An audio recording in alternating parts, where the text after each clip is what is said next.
Hi, everybody. I'm Grandmaster Joel Benjamin. Welcome to ICC's Banter Blitz. This is our little monthly get together, and it's always fun for me because I don't get to play much chess, so I do actually kind of look forward to these games and trying out different things to make it more sporting. Um, it's a strange day in the Northeast and here in New Jersey. We're in a state of emergency because of the snowstorm, except that we don't actually have any snow yet. School was canceled today. They were going to have a half day. They canceled the school in my town, even though they would have been finished with a half day before this snow actually came. But our governor declared a state of emergency, and the schools were closed last night in New York City. So everybody is freaking out because we've had so many snowstorms. But I'm sure that it's going to be a doozy when it comes. All right, we're getting started here with Aslan 777. And he's been in line for about 10 minutes, so I know that he is anxious to get in there. Okay.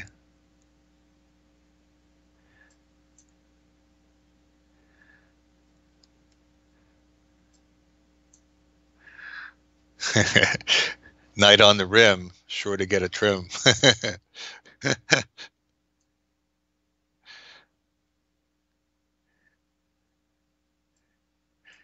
So people who follow the show know that I tend to have a theme in my openings, as I say, to keep things interesting and competitive. So knight h6 is to see what happens. Ah, you want to give me bishop pair? Well, you may regret that. And my bad bishop is actually already activated in a pretty nice diagonal here.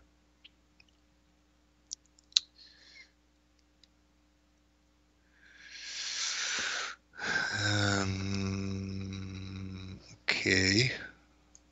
Let's activate that dude. Rook coming to the d file. I'm not sure if I want to bring f rook to the d file or move the bishop and get the other one, but I'm not sure where to go with the bishop yet. Yeah, I think I'll just play rook d8 and not overthink that. Another plan is to play f5, like very aggressive players would play f5, which is probably okay, but, a little position, a little risky.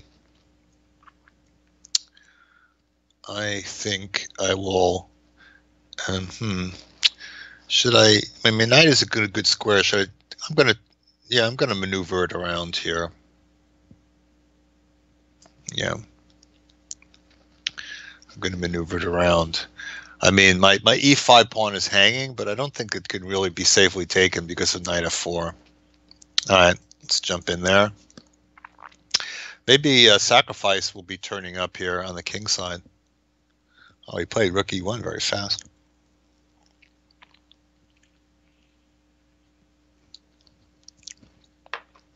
Tempting to sacrifice, and I will do it. I don't think it's necessarily sound, but it's one of those sacrifices that isn't that huge a risk because I take 2 pawns for the piece right away, and I get, I'm going to be able to maintain some pressure.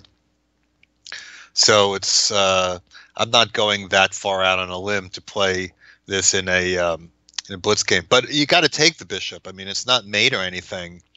There's no way you can let me just take that pawn in front of the king and not take the bishop because white is going to have the same problems defending the king except no extra piece. So bishop h3 was really largely a bluff. Not a complete bluff, because my position's probably okay after it, but really no reason not to take the bishop. There was no forced mate or anything. You don't want to let your opponents win games on reputation. All right, that's a check, so I got to take that back. But he should not have made that rook exchange because now there's no rook to capture on e1. So he's actually losing a full rook. Oh my goodness. You sure about that? All right. Wow. Okay, rains and pours. But all right, if someone makes a sacrifice, you know, wasn't Larry Evans said many years ago the only way to refute a sacrifice is to accept it. Actually, I think he said maybe he said about a gambit, but a gambit is a type of sacrifice. You know, um, there are just sometimes you can't just let that let the pawns go in front of your king like that without at least taking something in return. All right, we got a lot of people lined up, so we'll get to another game pretty soon. All right, Nilava is next. So there I go full on knight h3 right away, causing consternation in the opposing camp. Now I haven't really figured out how to follow up this knight h3 yet, but it'll come to me. I just have to make sure that my opponents move their bishop out and their queen up on the diagonal, that I remember to move my knight away, or at least have a square for it. Otherwise, there'll be problems. Okay.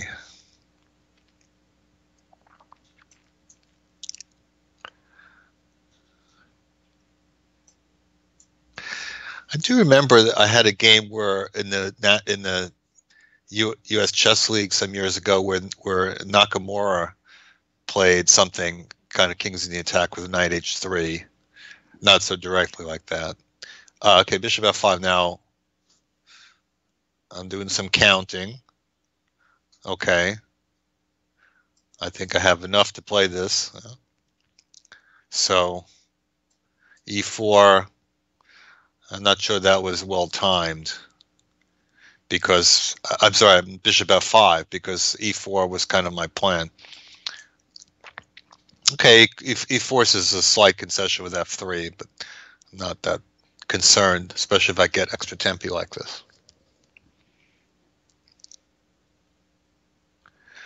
Now, well, again, another guy giving me bishop pair. Here I can understand a little bit because the bishop has to move somewhere anyway.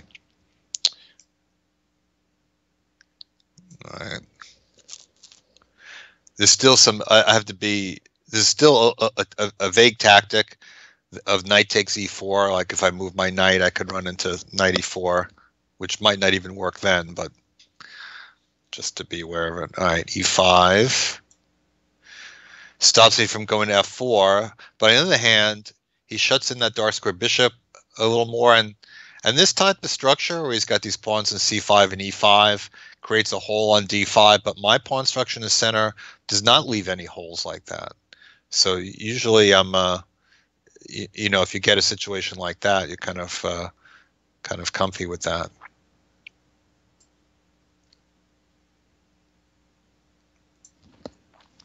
All right, so I move the knight, understanding that I'm walking into this tactic. Queen takes queen, rook takes queen, knight takes e4. But then I have g4 at the end, which I think wins a piece. So I see that possibility, but I'm not too worried about it. Now knight takes e4 is still probably not working. I'm going to play bishop g5 because I'm looking to drop my knight into d5. Also, I have a temporary threat of bishop takes knight, bishop takes bishop, knight d6, check. But okay, you can defend that any number of ways, rook d8 or castle, so that's just incidental. But my idea is to move the knight to e3 and d5, and his bishop on h5 is out of play. That can often happen when you bring a bishop out there and there's a pawn on e5. That bishop can often find itself out of play, maybe for some number of moves. All right, so I'm just gonna move the queen off the d file for the moment. It's not going to be able to stay there anyway. Oh, I've got the cutesy idea of how I could plausibly win a piece. I have an idea to take the knight, bring my knight to e3, and if he defends the d5 square with knight e7, I can go g4, g5. which yeah, I was going to say, he accidentally defended it with that move. If I had taken the knight first, yeah, if I just taken the knight first, then I would probably be winning a piece here. So that's unfortunate. Yeah. Oh well. Yeah, that would have been really good. I wasted that move with Queen E2. Mm.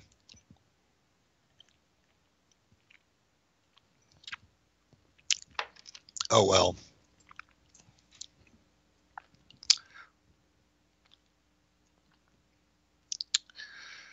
And maybe I rushed that move too. Well, in any case, I'm up quite a lot of time on the clock. So this might be one I can autopilot a little bit. Yes. All right. So if I play Rook D1, all the rooks will come off. Okay, fine. You want to do that. Better do it in less than 2 seconds, though. Otherwise, you're falling behind on the clock. So this is one of those things where ultimately these are blitz games, and sometimes you just got to make, some quick decisions. All right, I'll play A4. It's not strictly necessary. Yeah, I'd say that by dilly-dallying on that move, where I could have taken the knight, gone 93, I really gave away a lot of my advantage. So I'm just, oh, okay, well, there he goes, F5. So he's trying to do something, which kind of makes sense because he's running out of time. So basically, I'm just going to hold the fort. But he is kind of, at least creating some possibilities for his bishop. His bishop could come back to play. So yeah, he's done a pretty good job, and I have not really done much to prosecute my advantage. But the bottom line is, it's blitz, so you don't necessarily have to do, amazing things on the board. So anyway, I grabbed this pawn, and I'm not too worried about any complications because, again, my opponent has almost no time. So what can he do to me? Yeah, I can try to do that. And slightly annoying move.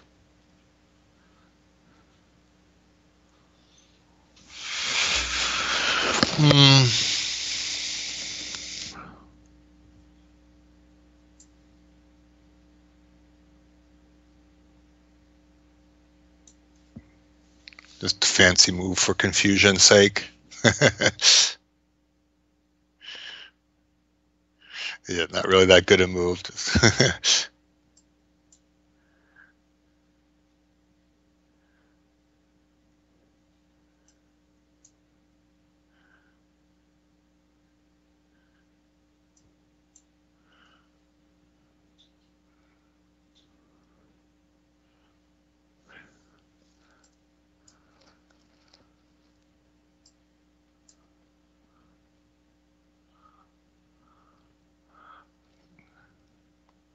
I'm just taking everything.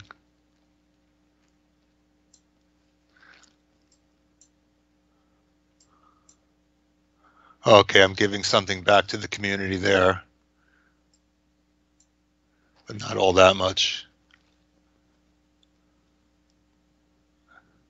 And he says, "Thank you. You're welcome." Good game. Good game. That was a very tight game. As I said in Blitz, sometimes the clock becomes the ultimate factor, and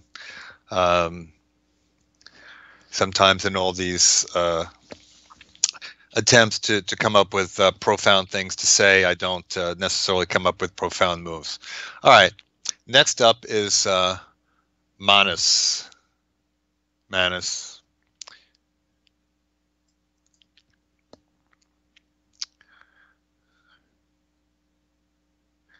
And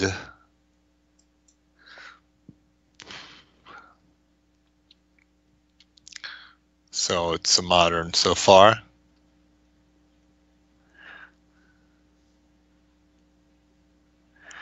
I'm hedging a little bit on the theme. Yeah? It's coming. Do not worry, it is coming. Unless he plays queen d2. Okay. Here we go. As advertised. Knight h6. Into the middle. This is actually, I mean, not necessarily the move order, but an opening that I have played in tournaments. You know, kind of a reasonable line for black. Do do do do do do do. Okay.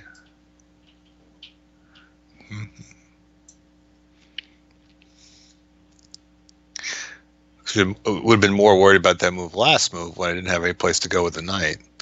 Knight d5, bishop e5. I don't think I really mind trading those bishops.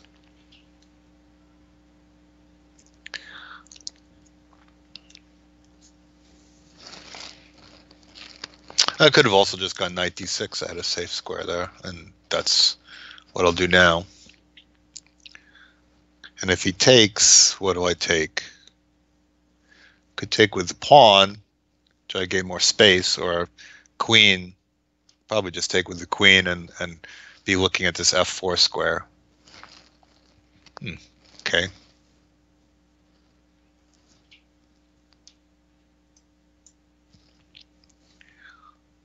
It's trying to keep pieces on the board as a space advantage, but I think I have quite nice development here.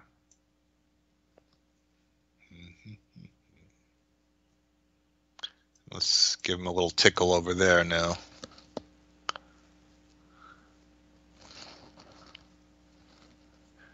And now we start thinking about what kind of plan. Usually c5 is the idea, one way or another.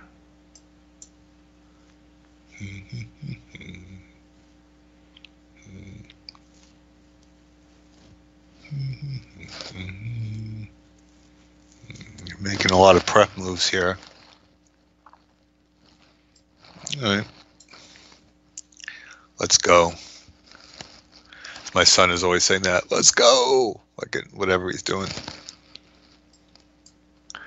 Maybe that's from something that I'm not familiar with. Okay, well, those knights are sort of tethered together. Which, you know, if he castles, he's offering the exchange. Is that what he's up to? Well, I'm not that worried about that. I know my rook in the corner, but I have this b4 square.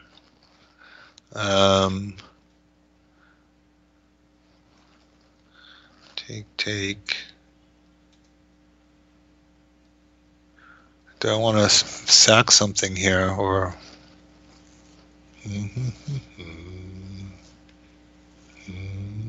mean, I don't have to sacrifice anything, but I'm thinking about it.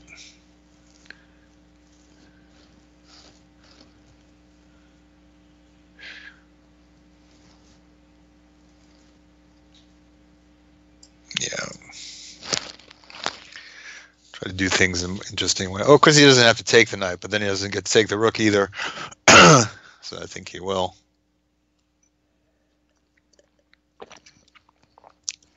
Although he's thinking about it.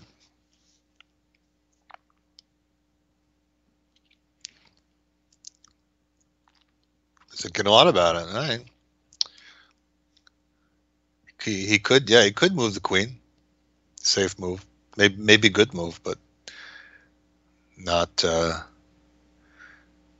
Well, I could sacrifice anyway in that case. So he takes the rook. I think I will take the bishop. So I think I'll get the c pawn anyway. But I like to get rid of that bishop because now that this open diagonals, my light square bishop increases in strength.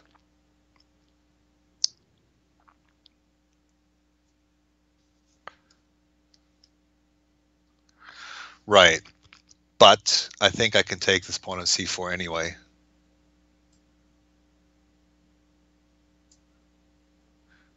There might be other moves as well, but I'm pretty sure I can do that.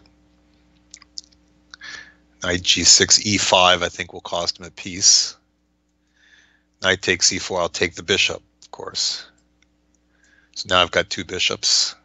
Even taking the knight would probably be not bad either, because I'd be racking up pawns. Okay, well, he lets me take the knight. I don't think he can really afford that, because I just have two bishops for a rook. But he was running very, very low on time. I guess that was a factor. I could, of course, take with the queen, but because his king side is so open, he's the likelihood of a checkmate is pretty good here. And probably wasn't expecting that diagonal to be the problem, but that's what it's going to be. It looked like I'd made him on the long diagonal, but there we go. Okay, thanks, Manus. It's an interesting game.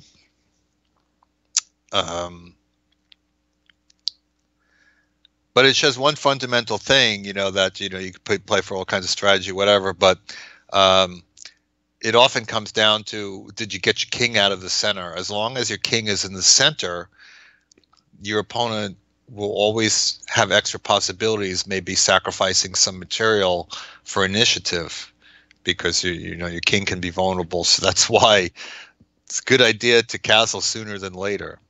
All right, we have SWAT team, who is not ready to answer the bell. I don't know if he's going to show. His name is all in caps.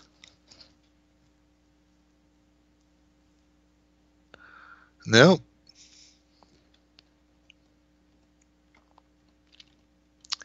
Oh well.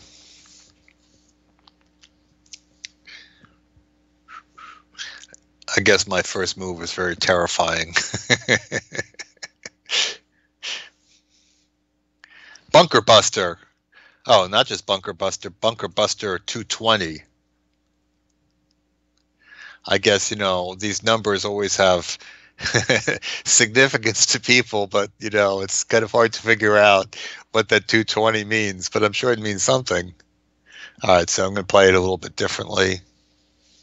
More along the lines of how I tend to play these things for black. Yeah.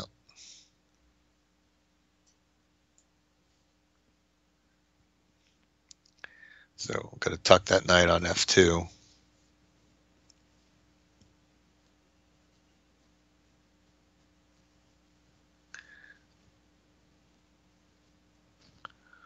And then maybe e4.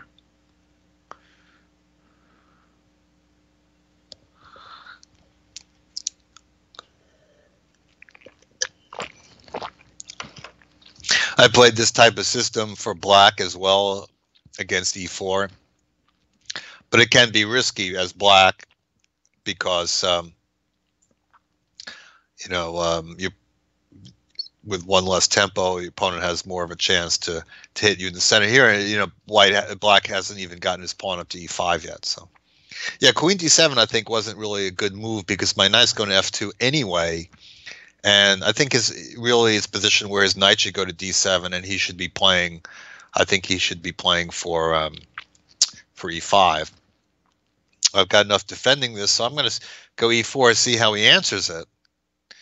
If he didn't take, maybe I'd go just straight up to e5, and now I can think about how I want to deal with the center. I think maybe I'll just give some support there.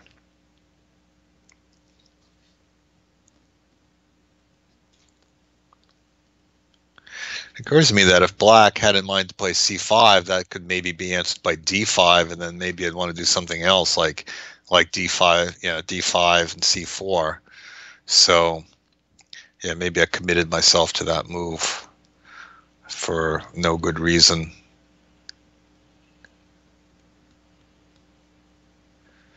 Yep.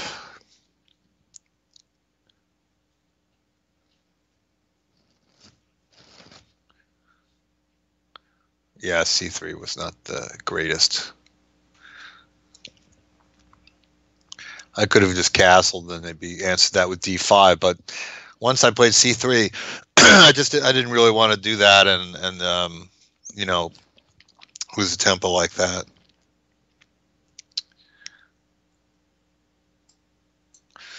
Yeah, he's getting some pressure on my center, which makes me think that maybe I should have waited a little bit with e4, because with the center closed, he couldn't really do that much. d5 takes. Yeah, I'll just go d5. Wait. If I do that, he's coming in there, and then he's gonna. Yeah, I'm just gonna live with that, I think. I don't want him taking. I could have played e5, but yeah, I could have played e5 as well. Then of course it's still the knight b4 move, but then I can defend the yeah, maybe e5. But all right, this is interesting. So this is my idea. He can come into c2, but there'll be some blowback. We'll see how that shakes out. Maybe enough, maybe not.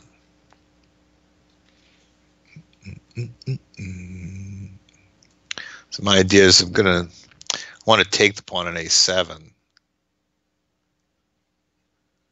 and then I have ideas bishop b6. I also have ideas of bishop h3 chasing his queen, and then I can get a check on a4. I think it's probably going to be worth a rook. Oh, I didn't actually notice that that pawn was now hanging. That's probably a better move, actually. All right, let's start with that. And I would hope I can exploit his lack of development, but I'm not sure that I'm going to be able to do that.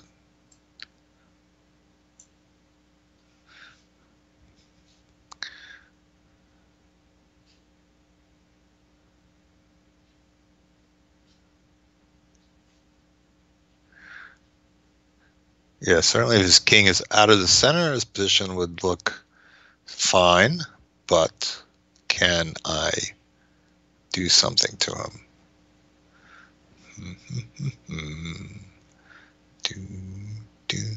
Takes, check, takes. Yeah, because he covered that bishop b6 move, which I really liked.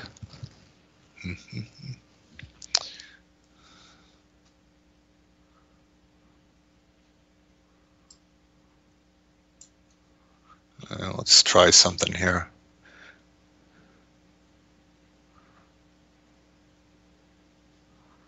See, he's thinking about what to do here, but he's got to recapture, right? So there's no point in wasting precious seconds, right? Okay, so probably headed for an endgame here, and I don't know. I don't think I really objectively gained anything by doing that.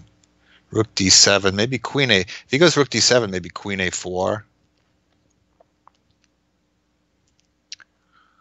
He can take the queen, and maybe it gets some tempi in the endgame. But he's taking a half a minute on the last couple of moves, so again, back to Blitz game. I'm gaining that clock advantage. I don't think he can really exploit the fact that I gave up the bishop, because with the queen trade imminent. Okay, have a check on the. Yeah, I think this check should do something. Oh, he can't play king d7. I just noticed that. No, his rook hangs. Well, he can do it, but his rook hangs. Okay, now let's imagine we start with a checky. Actually, I didn't have to start with that check because, yeah, I should have started by taking the bishop. Oh, well, he missed the fact that he had something stronger, that he could have just moved the king. Actually, All right, I will take this. After much hemming and hawing, whoa! It's just bunker buster. You had King D7 the whole time. Like the last 5 moves, it was possible to play King D7. Just I think he had a mental block against that. Would have kept the game going. I should have actually taken the bishop before Rook E1. Thank you, Bunker Buster. Because then when he takes back, I could check. But maybe after bishop takes D8, he could have castled. So maybe I'm wrong. All right. So who we got? Morad Magdi. And he's got his picture under his name, assuming that's him. Well, I do too, but I guess that's because I'm some kind of celebrity. Here anyway.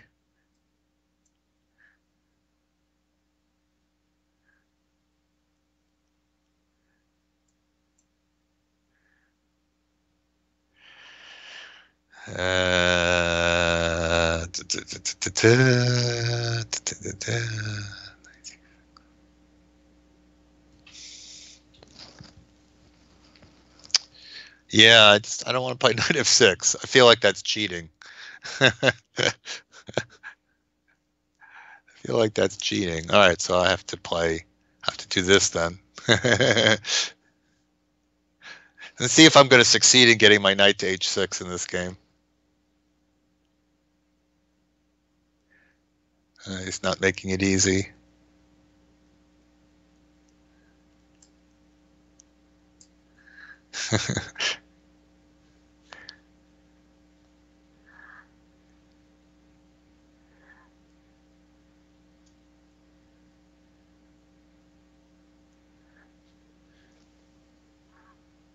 Ah, no. my pawn is still hanging. Yeah, no. Maybe I can sacrifice that.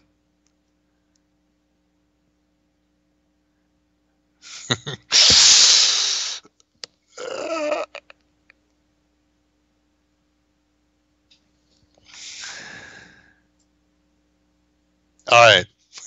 I did it. I put my knight at h6. I may regret it.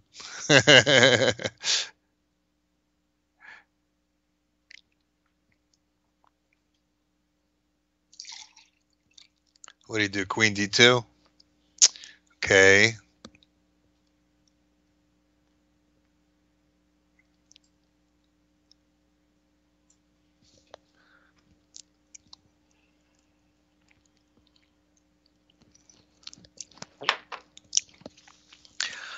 I've succeeded in completing the theme anyway.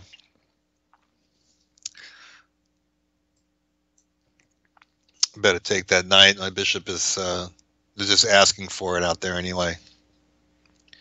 So it looks like I can take back my pawn. Do I want to kick his knight? Or do I want to just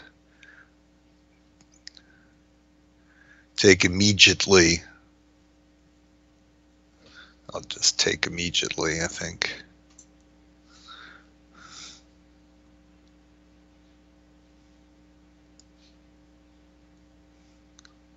Keep my options open. Sometimes you keep your options open, you end up losing the options, but something I explain to students a lot, but sometimes in a Blitz game, it's just better not to think too long on everything. Okay, now I think I want to kick that away. So say we get to position that on the surface looks symmetrical, but the pawn structure is different. I have the king side majority, the queen side majority, so it's not really symmetrical. Check, and knight b3 is interesting.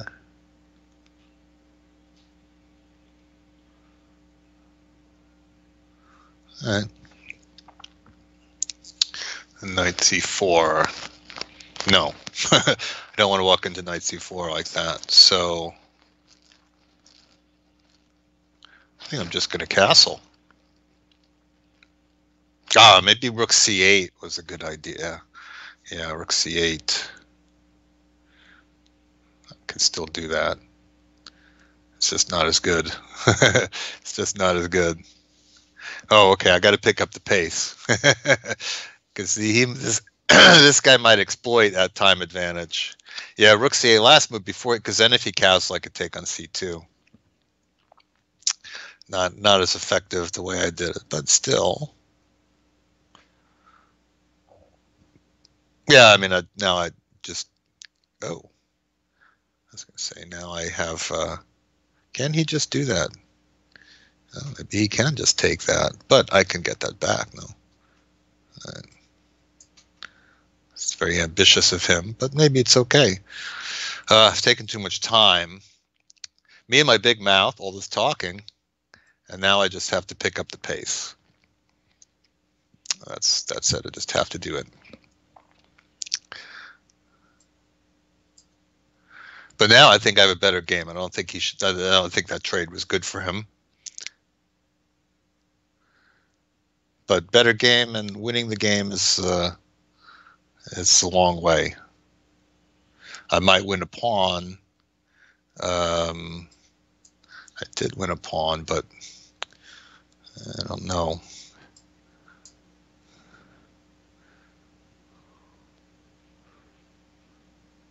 That one, okay.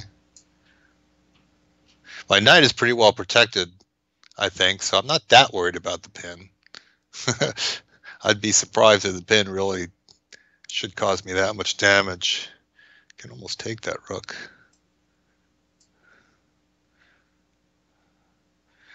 I feel like something should be coming here.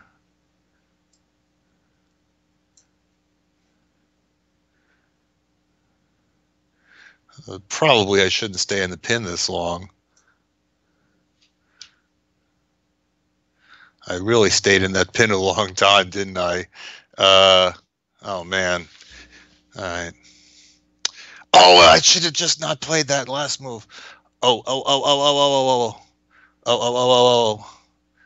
Ah. What do I do? What do I do? I just lost that piece. All right. That's a shame. I didn't have to. He had that one idea, and I just let him win with it. Oh.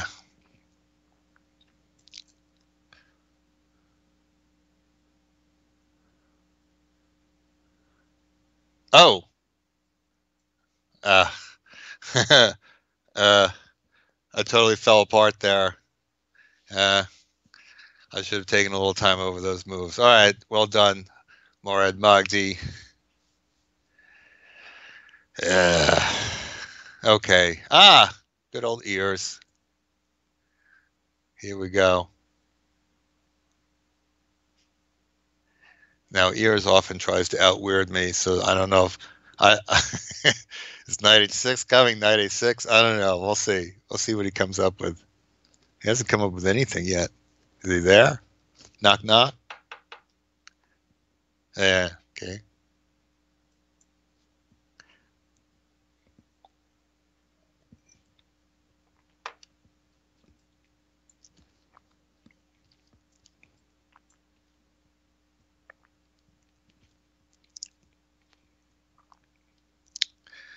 There's a great history of the modern defense in Canada.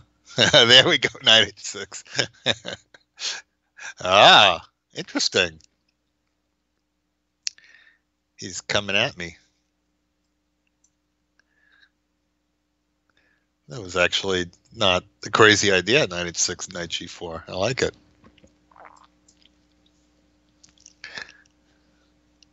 Yeah, it seems like both players have sort of neglected one side of the board here.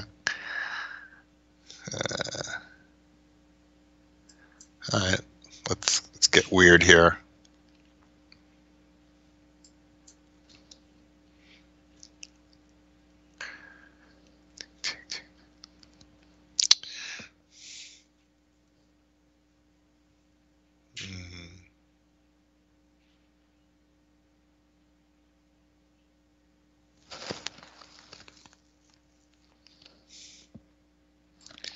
You know, I don't really like developing his knight, but I do. I do want to get my maneuver in since I've been maneuvering for it for a while. Okay. I can come into F6. Do I get anything with that check?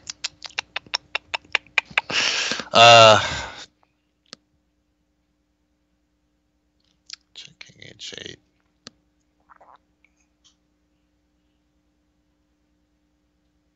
Yeah, let's try that.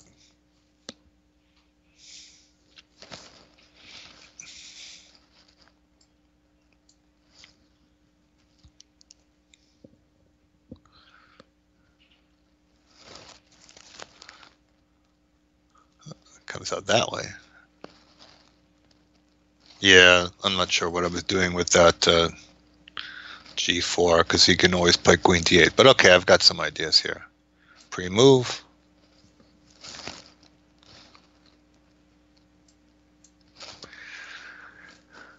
I have to say we've gotten to like a very bizarre position out of the opening, which is kind of cool.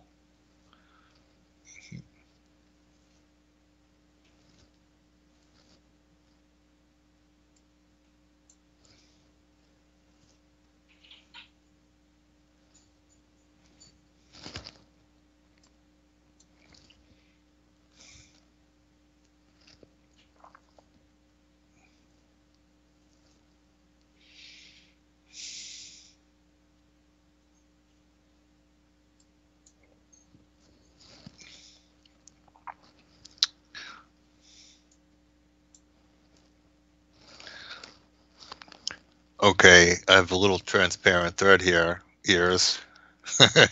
See what I'm up to? F6.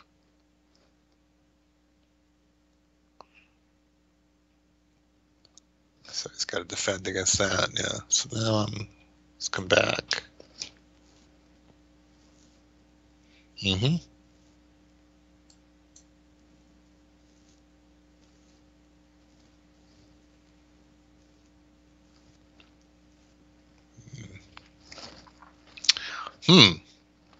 Yeah, gave him G5 with tempo.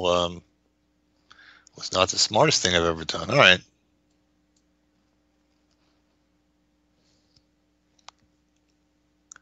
Yeah, it was a little bit of a bluff because there wasn't really any reason why he couldn't take it, but he could do this too.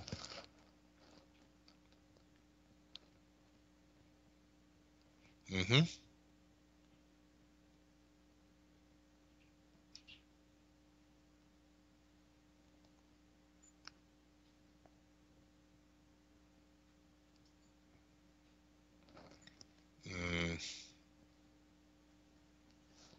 Trying to figure out how to organize the doubling of the rooks. Not that easy.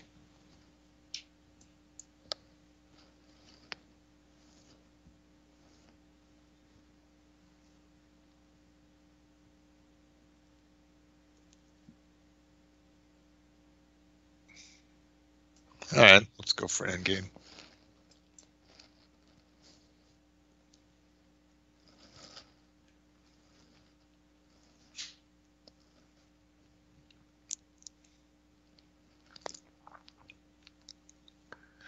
I don't think that I have that much here, but I have some sort of threatening looking possibilities. Yeah, I think he had to do that.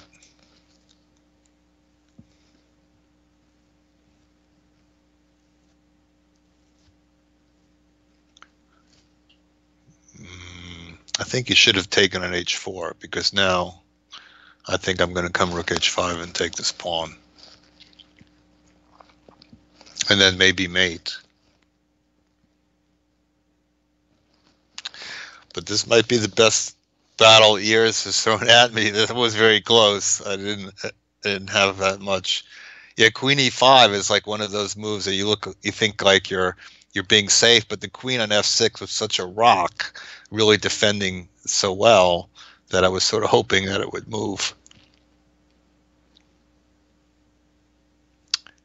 And now Black has to be very. I think Black can avoid a forced mate with, but it's got to play. It's got to play the right move here, which is it's a rook move. That's not giving much away. Can't move his king, and pawn moves aren't going to help, right? Rook G8.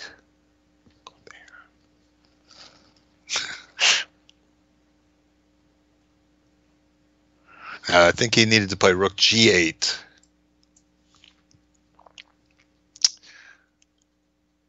But I don't. It wouldn't have helped much. He would have been almost as zugzwang anyway. That's a cute finish, isn't it? Ladder mate. Clang.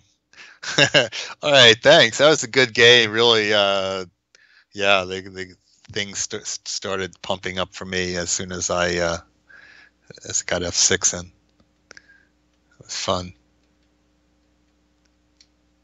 It's nice to play an opponent, with the, spirit of adventure, originality, and stuff. Okay, so wires crossed. All right, Saturn chess is up. Or not.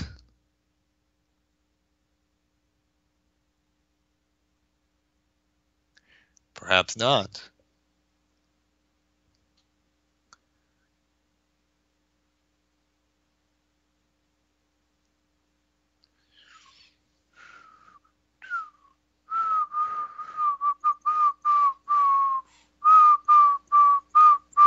Do do do do do do do do do do do do do do do do do do do bum bum.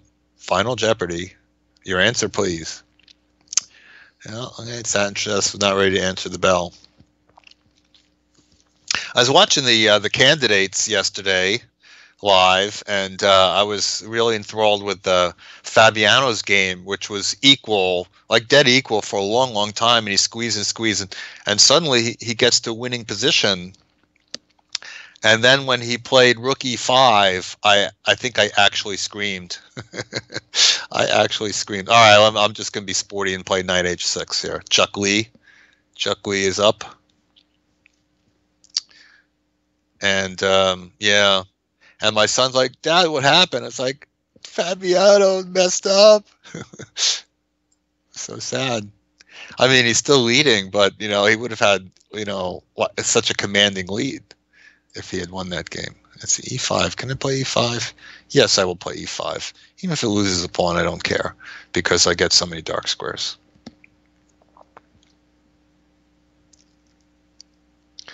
I will live with it. See, Bishop G5 is one of the moves feels good out of your hand, but it's not necessarily a good move because I might have to play F6 anyway.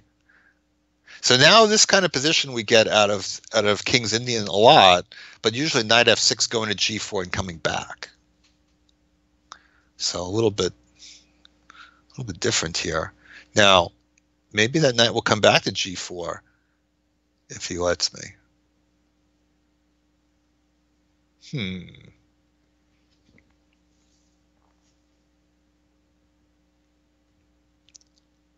So I think I'm slightly ahead of the game here.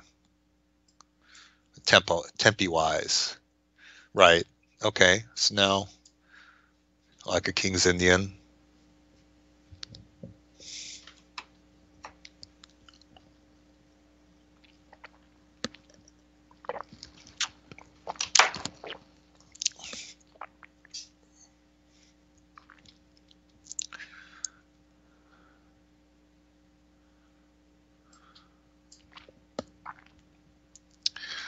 See what we can do to that bishop. If he doesn't trade it, he could get it buried, or he could come back as the way he came. But then his last move wouldn't have accomplished much. I guess he could leave it there too.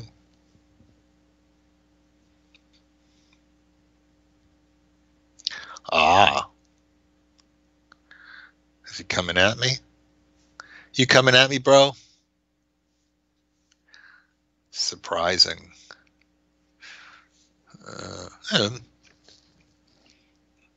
Not a bad move, I guess.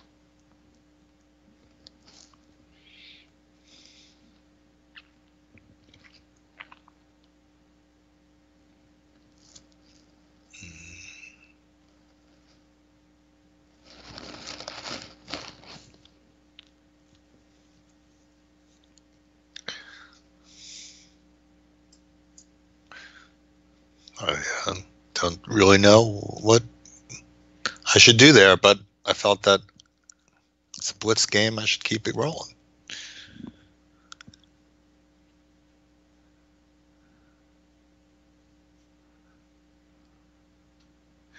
So he can chop or he can move back. Yeah, I'm not sure. Not sure I want to play this.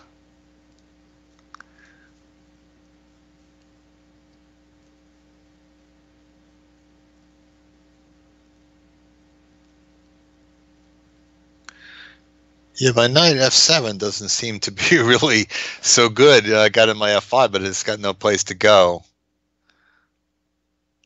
Bishop g5, knight, yeah, f7. And maybe I should have just tried to take on e4 and bring that knight into d4, f5 and d4. But anyway, Chuckley is taking way too much time. Because the bottom line is his decision is not that critical, where he moves. It's very unclear what I'm going to do anyway.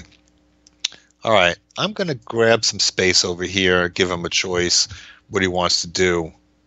Position will get kind of blocked up, but all right, let's do this. I think I can make a lot of quick moves in this position too.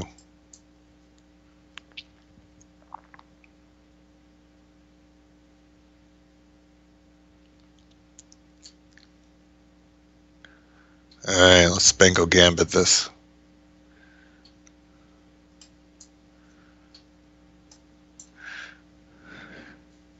Of course, my pieces are not in any kind of position to exploit that, but maybe I can start maneuvering. I mean, the king side is really pretty well closed here. But anyway, as I often have pointed out already today, it's a blitz game, so you go fast. Interesting. But that's going to open up the long diagonal, which is going to be an issue. So I think I'm just going to let him take that. I'm going to bring everything over.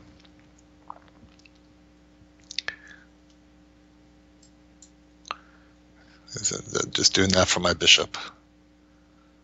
And of course he's running out of time as he tries to mull this over. And I'm not even going to pay attention to the F file, any tactics on the F file. I'm just going to try to crash.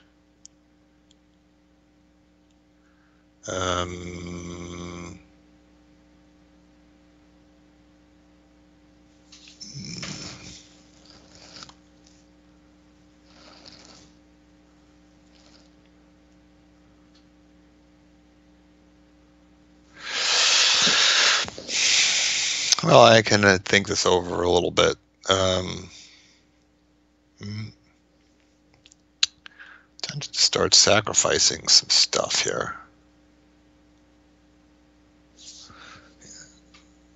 So I don't want that knight to come to c4, so be a little radical.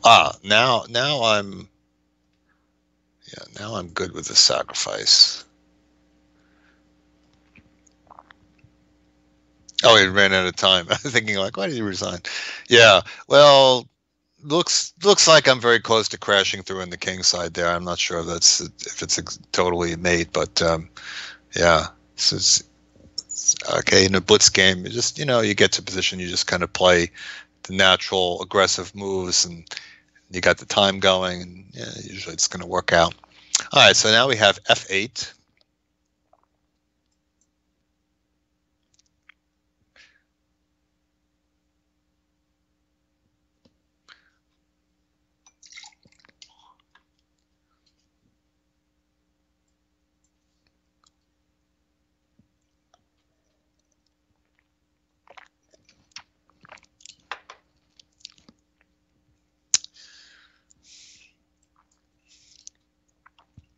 Sometimes I'm playing this with d3 and with d3, sometimes c3 and d4, trying to mix it up.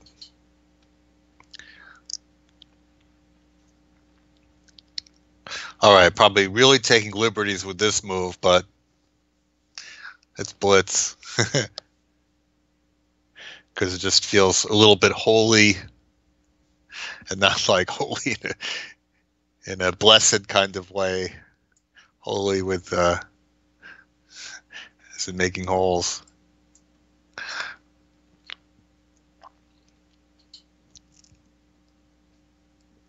It's always been hard for me to play the Dutch, because I always feel like when the pawn goes, the F pawn goes, the E pawn should be with it,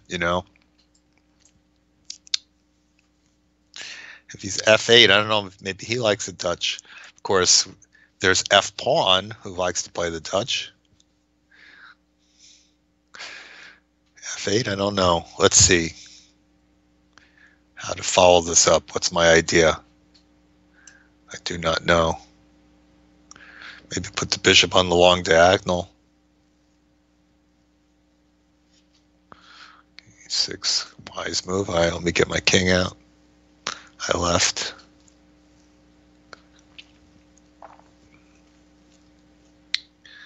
What is he up to there? Oh, well, now I want to take the long diagonal because his knight is not defended by the queen, and his other knight can't defend it. So get something there. G4, yeah, okay. Step up the queen. I'm getting very. Oh, that's a shame. He's not protected. Yeah, that's too bad. Because I think I was going to do something really fun in a few moves with a kingside attack. I don't know. All right, thank you, F8. King into queen C8. Yeah. Well, he got castled, but that knight sitting there on B8, maybe the last couple of moves that knight should have come into the game. Anchorless. Interesting. Interesting name there. All righty. All right, getting right to the theme.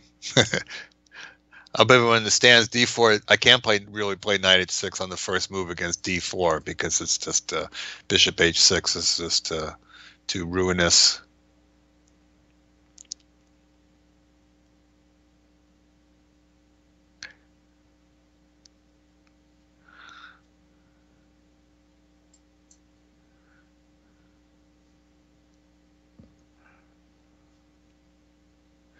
So we have some kind of King's Indian. Or it could be a Dutch. I could play F5 anytime. Like I said, just psychologically hard for me to do that when the E pawn hasn't moved. But all right, I'll do it.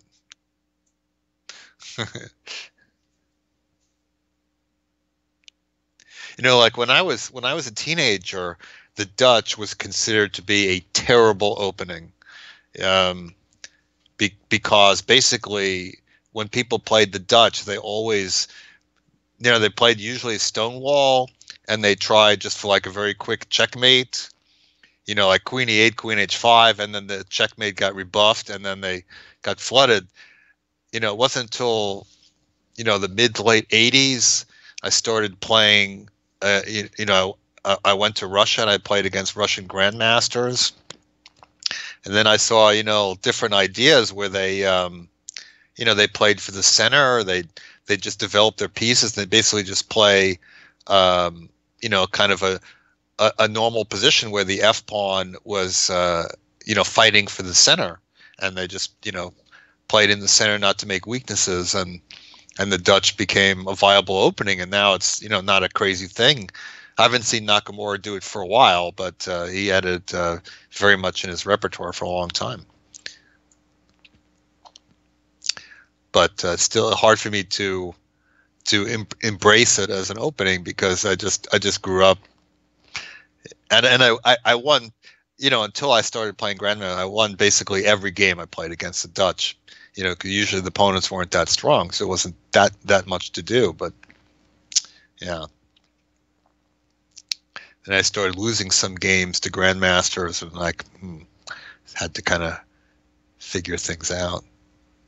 Meanwhile, Anchorless is having a little think about this. So I don't like my e-pawn being backward like that. I have to get used to it. But people do this.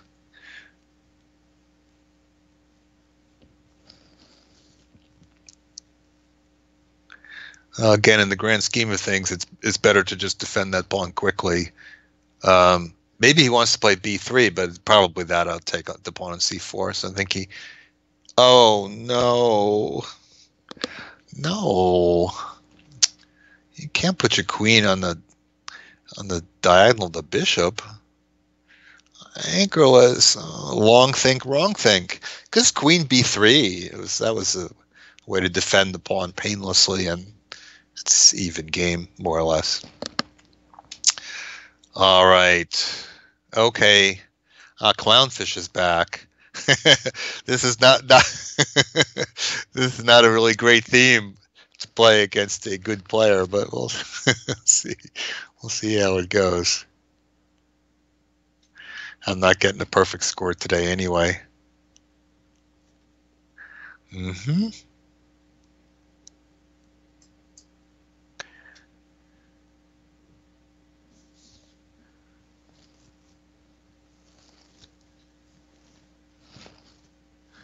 Yeah, it's just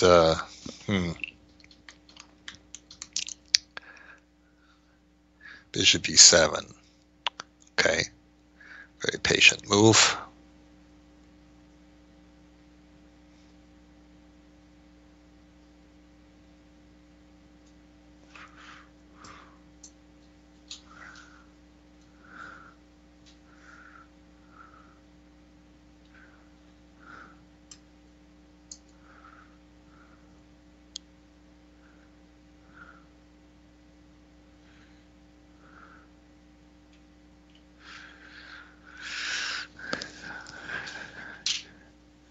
So at this point, black has a very flexible position, so I'm not sure where he's going to go. But you notice one thing, the low-rated players, when they see a 9 and h3, they often look to exploit it in kind of artificial ways that are not really consistent with the position.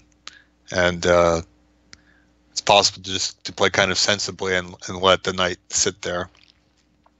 All right, so he took, which in some ways is very good for me that I gained some space there, but he may get some compensation in other ways. And, things like e takes d5, that kind of transaction is off the table, obviously. He could play bishop g4 and then have to play f3, which is not ideal. But notice, okay, this position he took on e4. A lot of other players are playing this way, like somebody else today played this, but after having played c5, and the capture on e4 when you've already put the c pawn forward is much more problematic, because you create number one weakness on d5, but also the pawn on c5 is really blocking your position. So maybe his bishop will come to c5 later. Queen d3, that's the usual kind of business, but I certainly can get rid of that eventually. 3.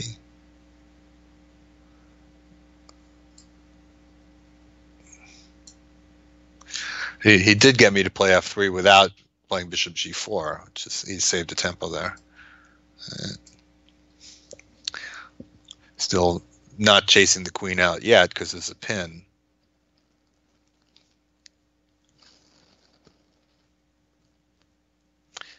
Rook d8. Okay, that prevents me from moving my knight.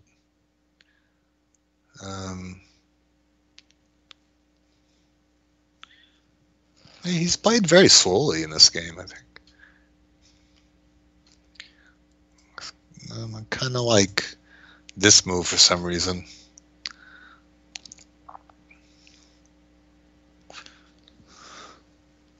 Yeah, now I can move my knight. Maybe that's why I like it. That's why I want to move my knight. Okay, now I'm going to move my knight, I believe. Why not?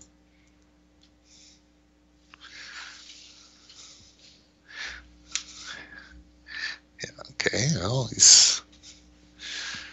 All right, well, I might as well, I guess, get out of the pin.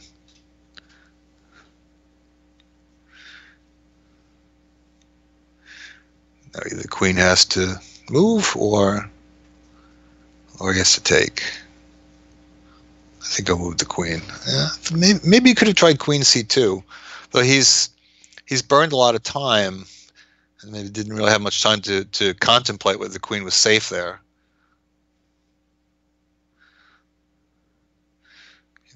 Okay, step aside.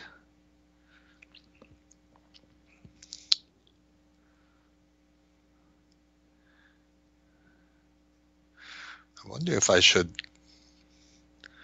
try to attack the king side or what? Ah, okay, he's coming in. I didn't anticipate that one. Okay, so now I have to play some defense here.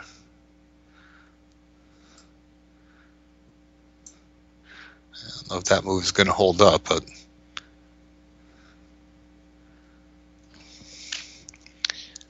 he's very, very low on time. Very, very low on time.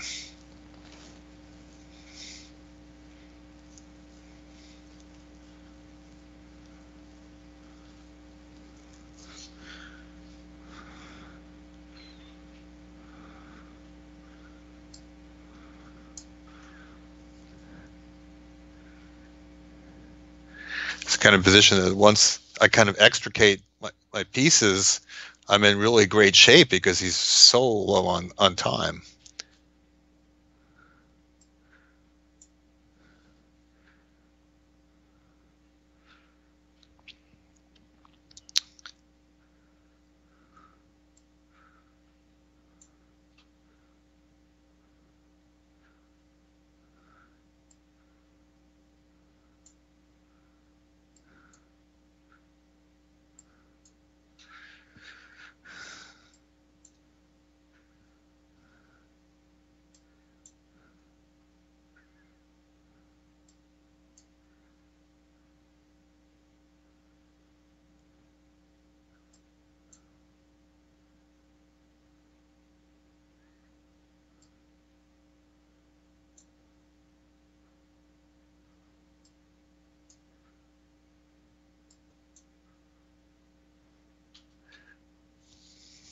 I mean, he's been maintaining on the clock, but thing is, I can make like almost an endless stream of improving moves.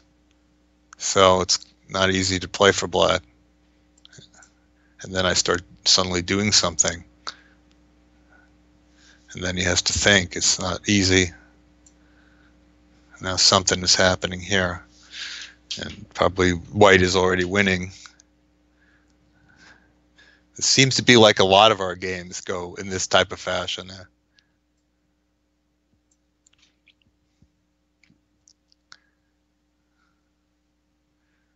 Okay.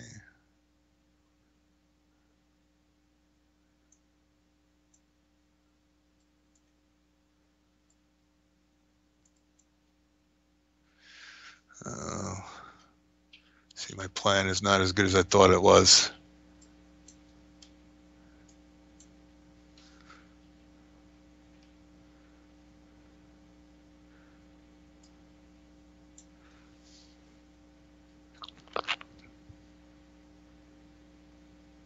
There we go. And eventually in a position like this, something drops. And now we're headed for over here. Now we'll go over there.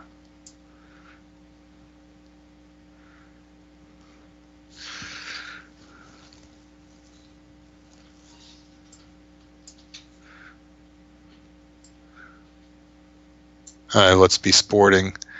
I'm pretty sure I can take all these things and get out.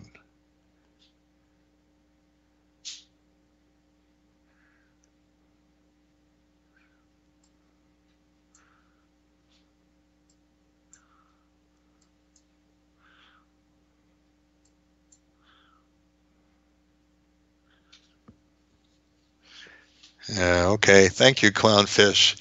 very interesting. The opening, he burned up a lot of time, and then I was able to get to a position where I could just sort of grind the position out and play a lot of fast moves, which of course is very difficult when you're low on time. All right, a4 to h5, a4 to h5. Ah, he wants to out-weird me too. All right, let's do something a little different. Excuse me.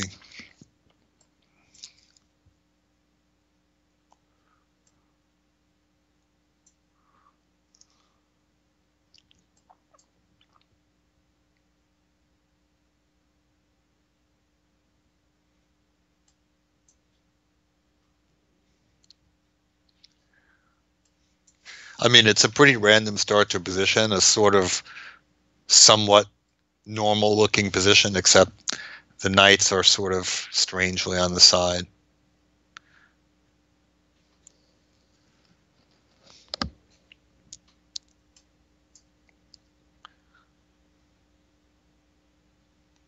Yeah, I noticed something that I can't, because my knight is on h3. I couldn't consolidate my bishop's position with h3, which is something that I really hadn't contemplated at all.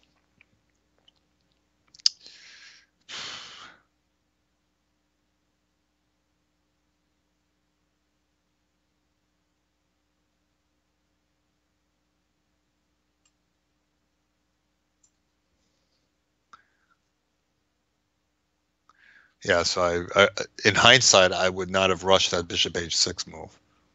Oh, I didn't even see that. Okay.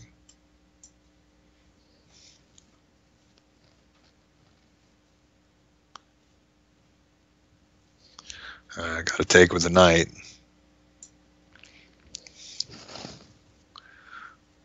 Now, can I grab something?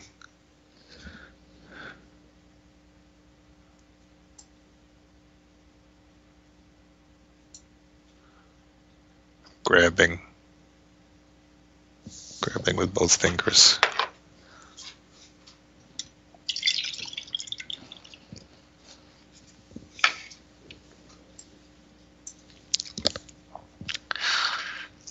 Queen a5. Zoom. Okay, 94. Everything's defended. Yeah, a pseudo-aggressive move, but I think that helps me consolidate. I'm kind of happy if I can get the queens off. I was a tiny bit afraid that maybe the light squares around my king could be exploited, or bishop h6. I had that in my mind, that maybe pin with bishop h6. I'm sure I could do something, but I was a tiny bit worried about that. Queen f4. Nah, I probably had everything defended.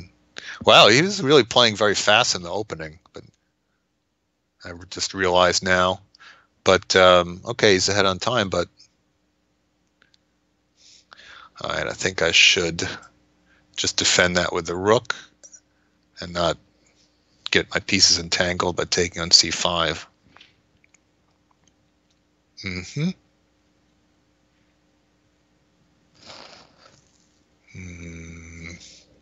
All right, I think I see some aggressive possibilities here. It also hooks up with the rook coming to c7, possibly.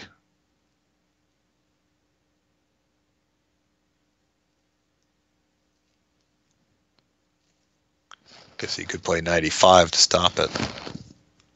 Or maybe rook c7 isn't doing that much. I don't know.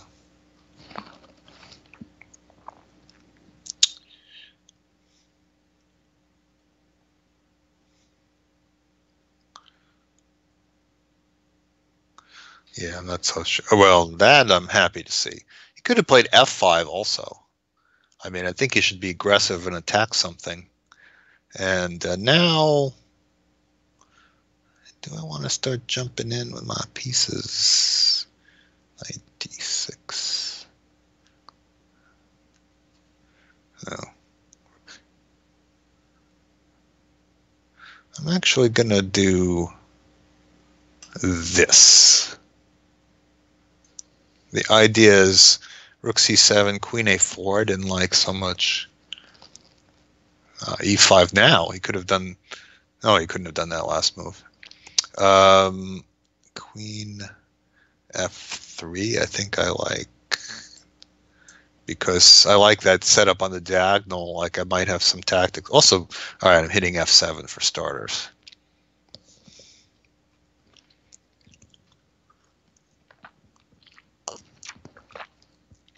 Wow, that was unexpected.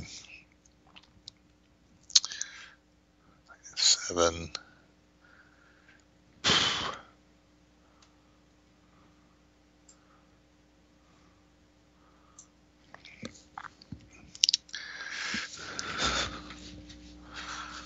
Oh, I'm very low on the clock. I bet best not mess around too much here.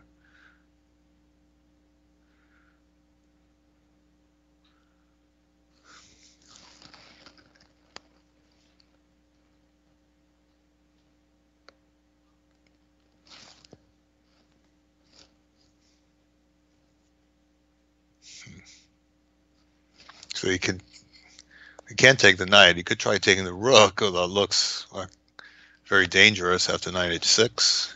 You could try rook f8. But I know I have rook b6. I could have a safe move.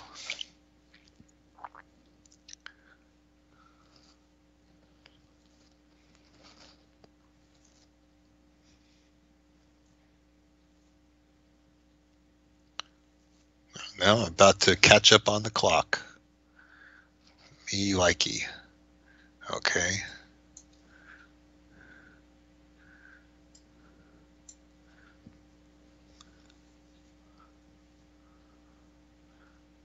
Okay. But this is going to be a no contest here. The queen is too strong. Actually, I'm winning material right away. Queen's certainly too strong.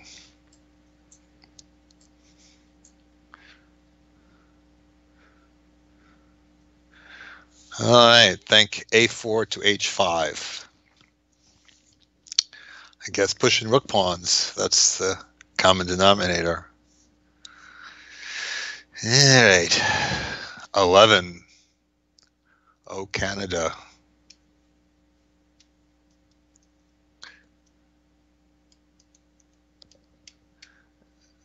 Ah, e3, the refutation, knight h6.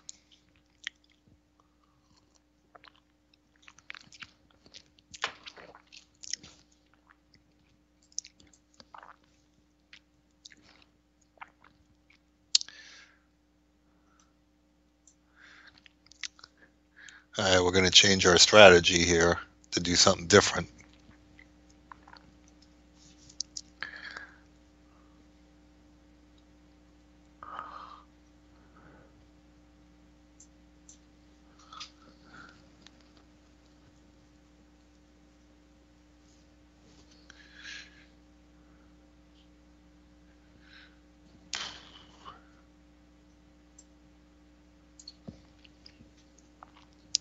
Just to do something different, not the same. I mean, I've fiend-caddoed. I think I've fiend-caddoed almost every game.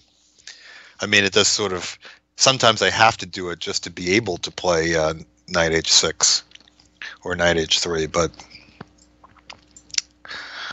good to do something different every now and then. I guess why am I? Yeah, I was gonna think, why am I hesitating on knight f5? But it looks like I was able to play it at the best possible moment. The triumph of knight h6. It comes to f5 and it's unstoppable. Oh, that's fun.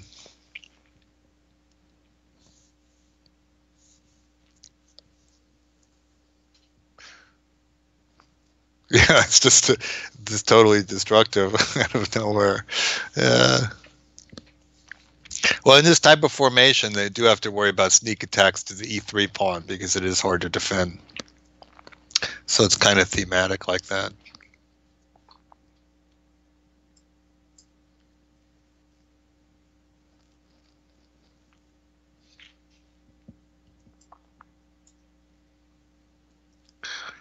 Now I'm attacking the pawn on c2 because my queen's hitting down on that rook. Yeah, I don't think he should have taken the bishop there. You know, sometimes in blitz you like make a capture quickly, but if your opponent can recapture quickly, it didn't necessarily gain anything by it. Sometimes you have to really just try to figure out where you're going to go next. I think he probably should have tried 95 just to try to get a little more room there with some trades. Yeah, I think now I'm going to grab another one.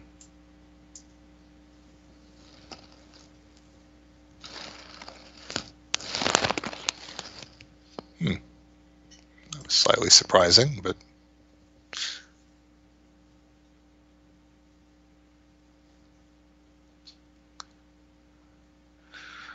thank you, 11. I do like when I encourage players to out-weird me. You're welcome, 11. It's not easy to do. Well, you can out-weird me, but to do it successfully is a challenge. Okay, Minchadad is up next. And all right, I'm going to be very bold and play knight h6 right away. Yeah, this is a lot harder to do with black. And all right, I'm going to try something a little experimental here.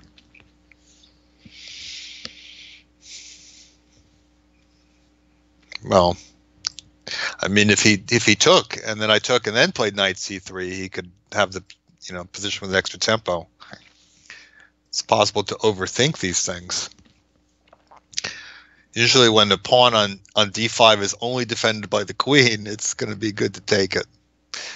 All right, let's. So I don't have a pawn on c6 like I usually do in this type of position. So maybe I'd take advantage of it by having the bishop actually active on a long diagonal. Let's try something.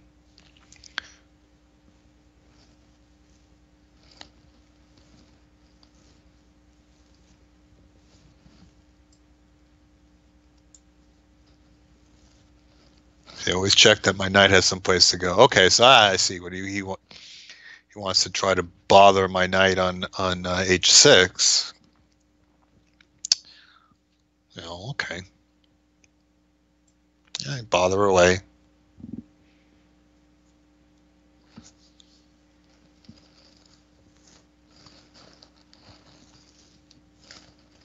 I mean, I never said I wouldn't put my knight on h6 later. Because he could, be consistent and play h3 and try to bug it some more. All right, let's go, as my son says. Let's go. Let's wrap this up.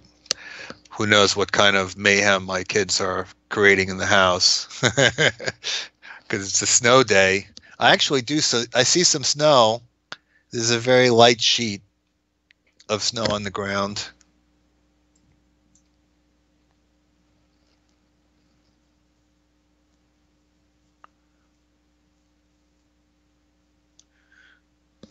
Takes, okay. That helps development a little bit. Rook d1, queen goes e8, c8. It's probably c8. Probably c8. And then I got a nice long diagonal there. Maybe he wants to challenge the long diagonal. Okay. Knight d3. What about that move? Yeah, I'll just go back. I could do that. 319. Wow, did I really play that quickly? I gained all this time? Wow. 302? It's 212. Sandro, we got a bogus time control here. 12-second increment? This is going to take forever. See, you guys are supposed to, I'm not upset, Sandra, but I mean, I think for the players, you know the rules. You don't just challenge anything you want. It's supposed to be a certain way. 212, I think, is a lot slower than 3-2 because, you know, you're never going to lose on time. Okay, so nobody's going to lose on time here, basically. I will actually have to win on the position. All right, I accept the challenge. I'm thinking I didn't play that fast. How do I have over 3 minutes? It's a massive increment coming in. All right. Yeah, suddenly my knight doesn't have this nice d5 square, but okay, we'll come in here.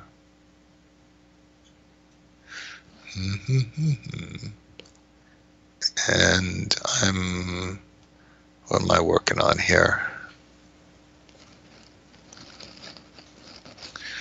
D8, all right, well, I don't know. Can you afford to? Well, I think he's playing to my hands now, I think, because now the bishop is running while in the long diagonal, and he gave me the long diagonal and the d file. I think when I played knight e4, I wasn't sure if he played bishop e5 if I had that much there. All right. Okay, the knight is, I see, knight is attacked. All right. Let's go f5, defend it. Okay. Oh, he actually is keeping me out of,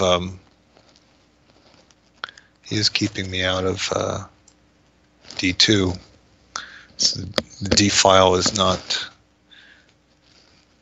kind of decisive factor yet, but all right, so let's kick him off the e file. And I got a little bit of a radical idea here. I'm going to leave the long diagonal as long as as good as it seems, because I think I can actually create more threats here. All right, so do I go knight c3 or do I go bishop c5? I'm just going to play bishop c5, knight c3, rook e1, and have to calculate things.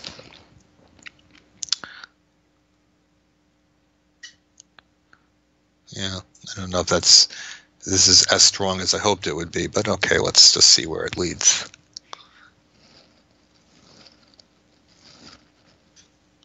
I do wish I'd controlled the e5 square. Can't play king f7.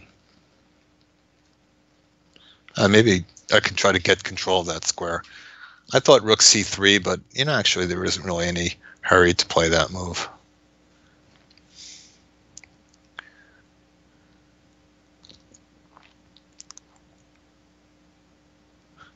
I say hurry, of course, it's like a million years in this game. King e coming to e2, rook c3, king g1.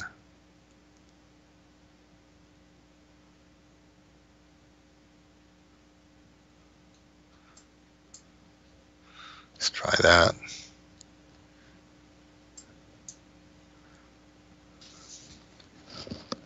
The rook is protected there, so I guess it's kind of safe.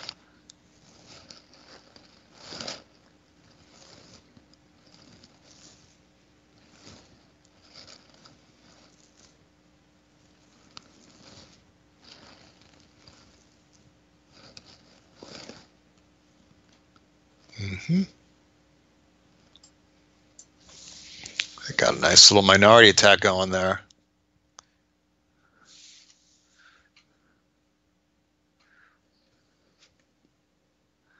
And I'm almost up to 5 minutes. 12 is really slow when you think about a 12-second increment. It's not 30-second increment, but it's still a lot.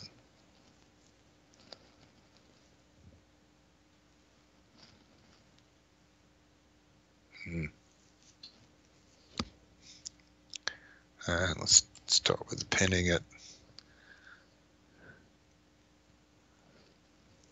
Now, you know I love to liquidate into the pawn ending, but I don't think the pawn ending is winning, so I think I have to play a rook ending here.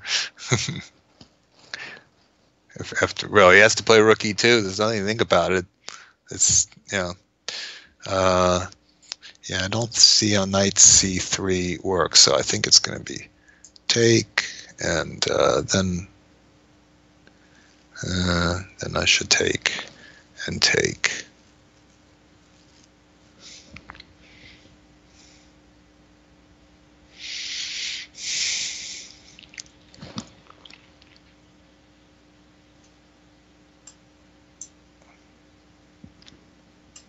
Take this one, just not allow counterplay down there.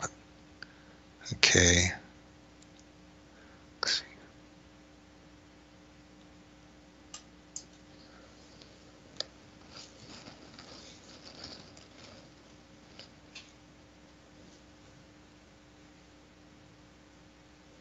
D7. Okay.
So this is the big idea, yeah.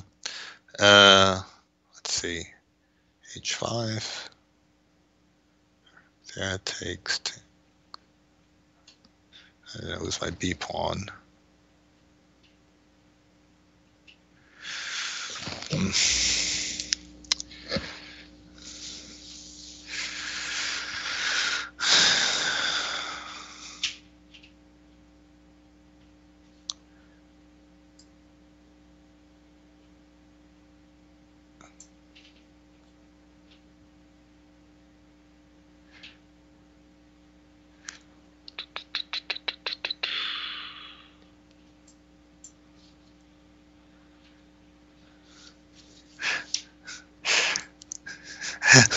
Bear with us, everybody. I know this is a long game, but I didn't catch the time. But I think I'll be able to squeeze it out.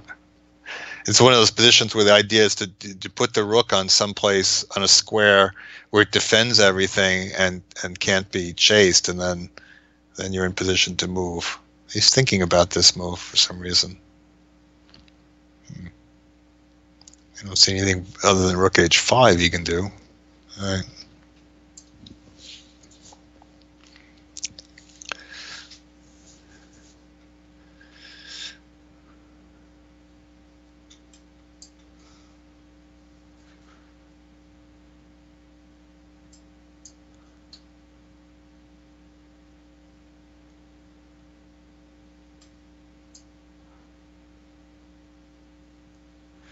I guess he's trying to cut off my king, but I don't think he can keep that up for too long. He resigned. Well, you know, see, that's the kind of position that you do resign, because with this time control, this is just the game will just go on forever. All right, thank you. You're welcome, Min Shaddad. All right. So, yeah, if I just had lost my mind that one game, I could have the perfect day. All right, Dynamo.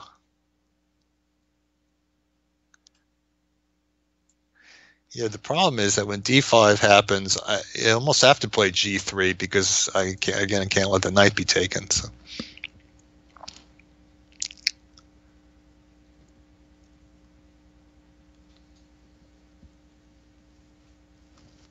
All right, just to do something different, c4.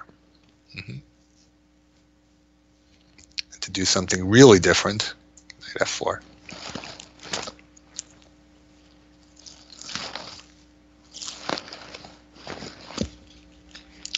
Okay, so I have to go in here, otherwise no point.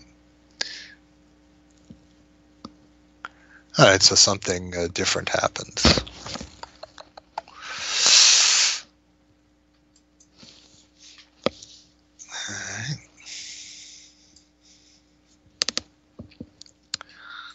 Thing is, I don't think it's going to really be able to sit there forever with a knight on d5, and he's going to have to take it at some point, one way or another.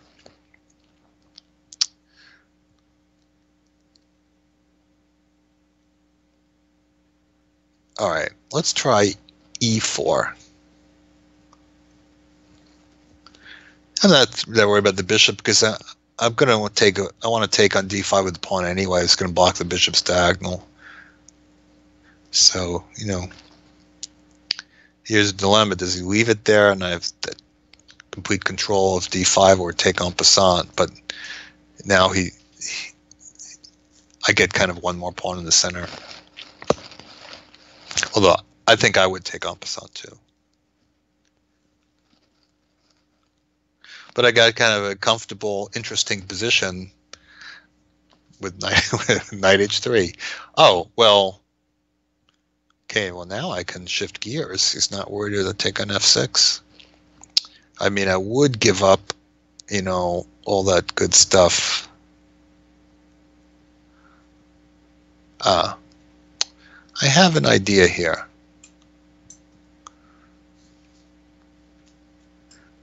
Try that. Took that awfully quickly. I don't know. Might not be the right move. Yeah, so I got that pawn on d5. The bishop wasn't so great anyway. But now, I mean, this is close to a checkmate. Huh? Queen g4. Rook f6 first. Rook f6 and queen g4.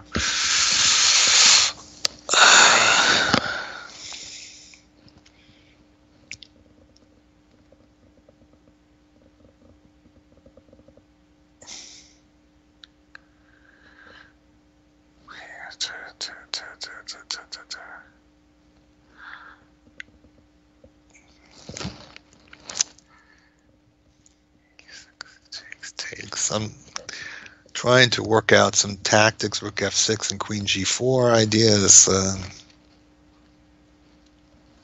It's not necessary to win the game, but it's just interesting. 94, king comes to e7. Not that easy. 94, check.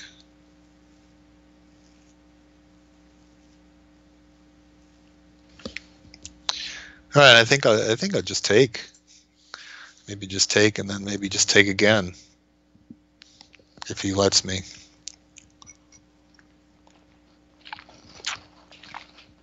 It's tempting as queen g4 is rook h6 is a bird in the hand. Well, he can play other moves too, but I suppose he's losing. So queen h5 is a serious move if it happens.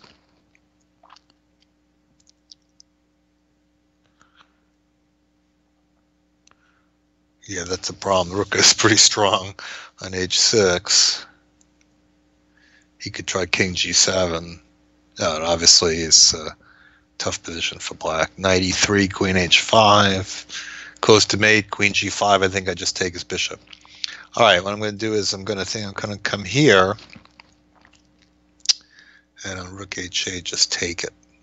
Put his queen out of position, then queen check.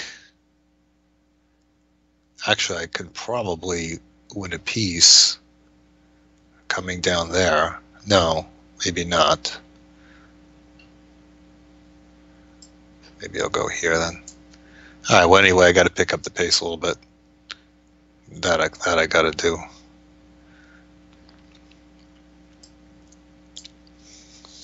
It doesn't really matter where I go. That much is matters more that I move than where I move.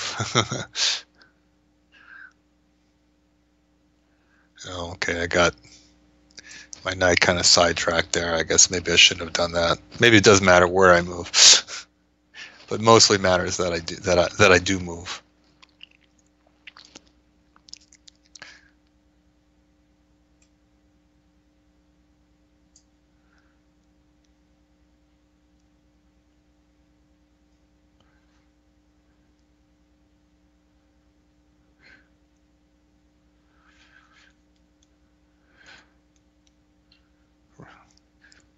Be anxious to get my rook to f1. Ah, okay. Well, he takes the pawn on e3. Okay, he doesn't take the pawn on e3. I don't think he's...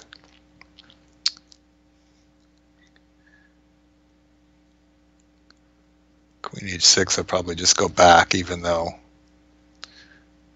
No. Defend it with the rook. It's a stopgap, but what's he do in the meantime? Because he can't play rook d8. He can't really move his pieces anywhere.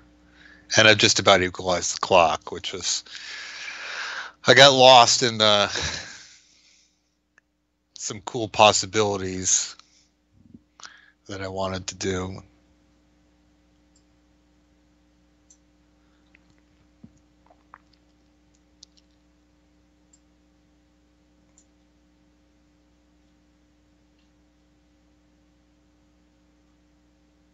What'd you take?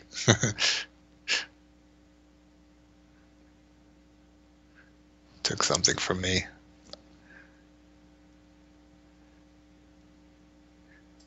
Okay, put it back. Just keep taking things.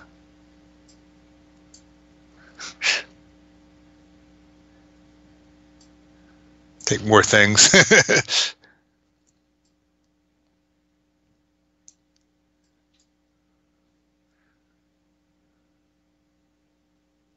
All right, Dynamo, thank you. Okay, that was a guy I know many years in the New York chess scene. Okay, good to have the game. Thanks. All right. Sanka. Is Sanka a fan of the coffee substitute? Does anybody remember Sanka? Maybe you have to be as old as I am to remember. It was the kind of was it like decaf coffee? Was that the big thing? Like that coffee almost always had caffeine in it. Now it's routine that you can get decaf coffee. Hey, well, wants that night. Wants that night. Okay. Some people like knights. Like Jay Bonin, you gotta guard your knights against Jay Bonin. All right, so it seems this is going to be the last one.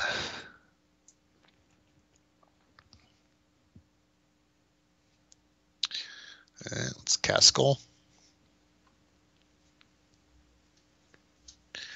So those knight h6, knight h3. Sometimes they led to different things. Some knights got chopped. Some knights came to f5. b3. Surprising.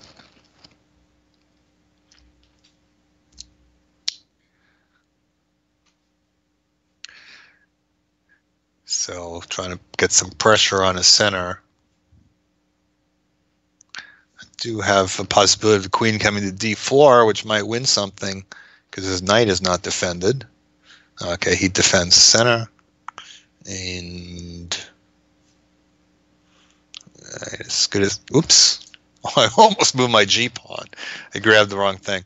As good as my bishop looks on that diagonal, I'm going to come back and pressure the center.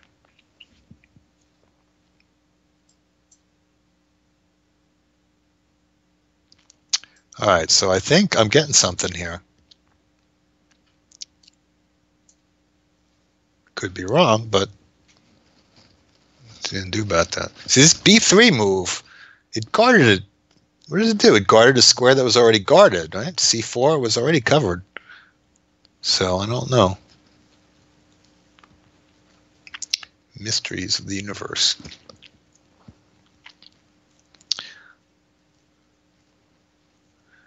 This could even be potentially better than winning just a pawn, because if a pawn disappears, that creates some problems on the long diagonal.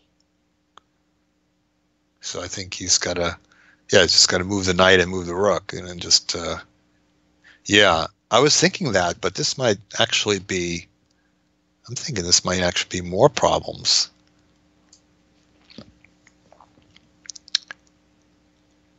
Although I guess it's not really a huge threat to play queen takes rook. Yeah, nowadays everybody likes the queen. It's becoming understood that first of all, the queen is better early in the game, but even sort of later in the game, people are often taking the queen happily. Yeah, I don't really want to take that. So buttons. Okay. All right. Let's just come into the middle here.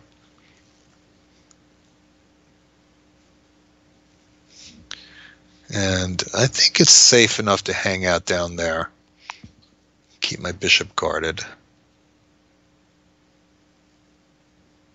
Sometimes the advantage of that extra pawn with the bishop's colors is not so much the endgame, but sometimes in the middle game, you can actually attack a little bit better because of that extra pawn. Like one idea is that I could at some point target f2.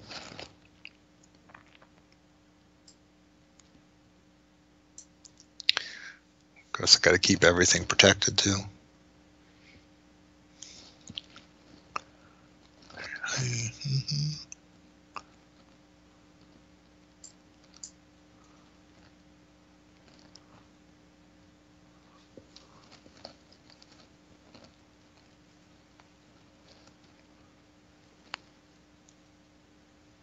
Actually, I realized I could have just taken on d1 to begin with because every square in the d file is covered for me.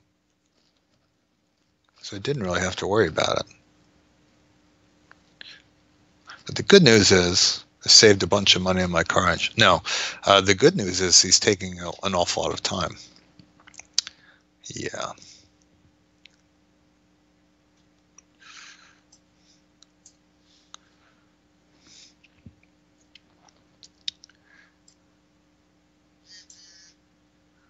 Yeah, I think I would have preferred to hold on to that b pawn or tick-tock.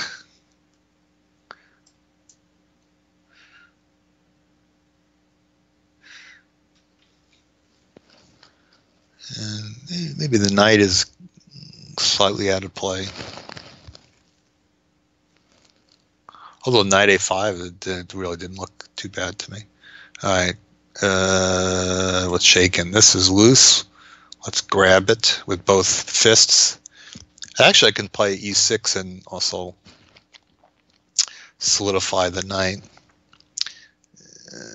Knight c5. All right, we'll just solidify. Wait for him to get an idea. Knight d7, where are you going? Get out.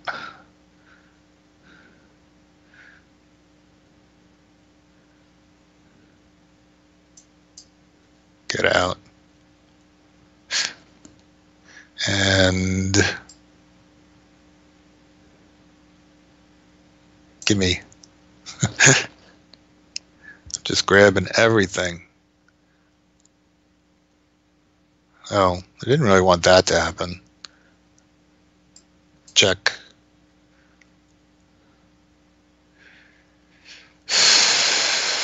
All right.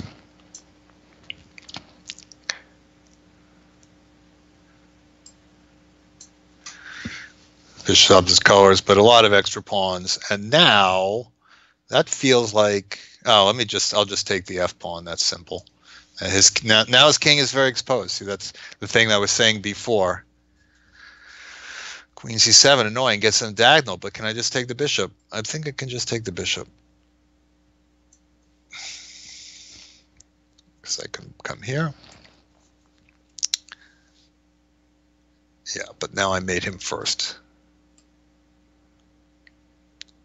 Check. Or I could be sadistic and take his rook. No, that would be wrong. All right. There we have it. That one blemish of the game I let get away.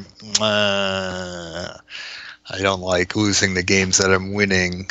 Yeah. But fun with knights on the rim. Yeah, so I've been I started off, with a lot of themes with various first moves, and now I'm sort of thinking about maybe combinations of moves or development schemes and stuff like that. Just try to be creative. Anyway, that was fun. It's good to get together with you guys once a month and play. It keeps me sharp. I do have to start getting a little more active. I've some nefarious plans for later in the year, so I gotta stay loose. So I hope that everyone had fun, win or lose, uh, and we'll do this. We'll do this up again in April. So I'm Grandmaster Joel Benjamin, and I'll see you next time on ICC's Banter Blitz.